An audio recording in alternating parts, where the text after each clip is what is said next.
கர்த்தருடைய பரிசுத்த நாமத்துக்கு மகிமையுண்டாவதாக. இந்த நாளிலும் என் தேவனும் நானும் என்ற நிகழ்ச்சியின் மூலமாக உங்களை சந்திப்பதில் பெரிய மகிழ்ச்சி அடைகிறேன். இந்த நாளுக்கான தேவ வார்த்தை ஏசாயா 55 அதிகாரம் 11 வசனம். நான் விரும்புகிறதை செய்து காரியமாகும்படி வாய்க்கும். அதாவது என்ன அழகான ஒரு வார்த்தை பாருங்க. அவருடைய வாயிலிருந்து புறப்படும் வசனமும் இருக்கும். 1ஆம் தேதி ஆனால் நம்ம ஒரு வாக்கு தத்தம் கேட்டிருப்போம். டெய்லி குடும்ப ஜெபம் பண்ணும்போது ஒரு வாக்கு உங்களை தொடும். வேதத்தை வாசித்துட்டு இருப்பீங்க, ஒரு வார்த்தை உங்களை அப்படி ரொம்ப டச் பண்ணியிருக்கோம். நான் சொல்கிறேன், அந்த வார்த்தையை யார் கொடுத்தது தெரியுமா? கர்த்தர் கொடுத்தது. அழகா சொல்லுவார், அப்படியே என் வாயிலிருந்து புறப்படும் வசனமும் இருக்கும். வெறுமையா என்னிடத்தில் நீங்கள் டெய்லி அந்த வசனத்தை, ஒவ்வொரு வசனத்தை பார்க்குறீங்க, ஒரு வாக்கு தத்தத்தை பார்க்குறீங்க, வெறுமையாவனும் போகாது. அந்த வாக்கு தத்தம் சொன்னதை செய்து முடித்து காரியத்தை முடிச்சு உங்க கையில கொடுத்துட்டு தான் போகுமா. முந்தின வசனத்தில் அழகா சொல்லுவார், மாறியும் உறைந்த மழையும் வானத்தில். இது எப்படி?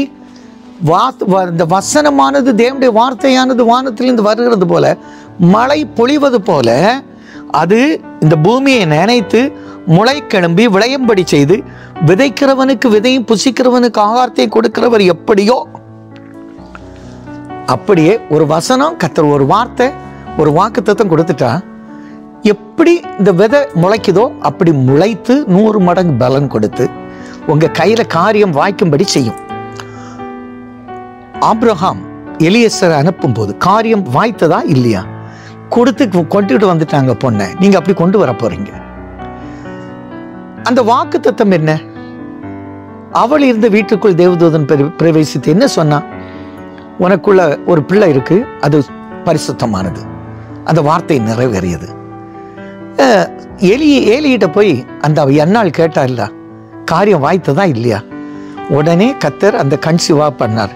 வாக்குத்தத்தம் பண்ணினது யார்கிட்ட? சாராள்கிட்ட. கிடைத்ததா இல்லையா?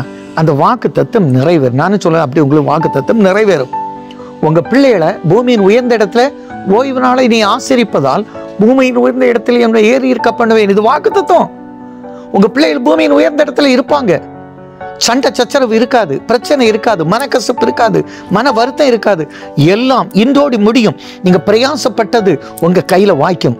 இன்டர்வியூ முடிச்சிருப்பீங்க, போஸ்டிங் ஆக போகுது, கையில கிடைக்கும். ப்ரமோஷன் தடப்பட்டிருக்கும், இது உண்டாகும்.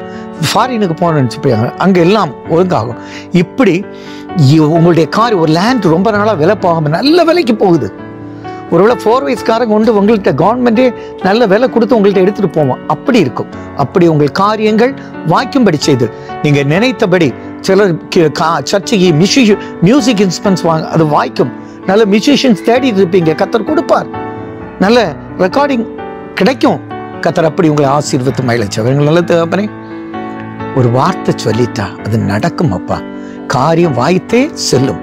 நீங்க அப்படியே மாறி எப்படி முளைத்து பலன் கொடுத்து விளைச்சல கொடுக்கும், அப்படி அந்த வார்த்தையை செய்யும் என்று சொல்லி இருக்கிறீங்க.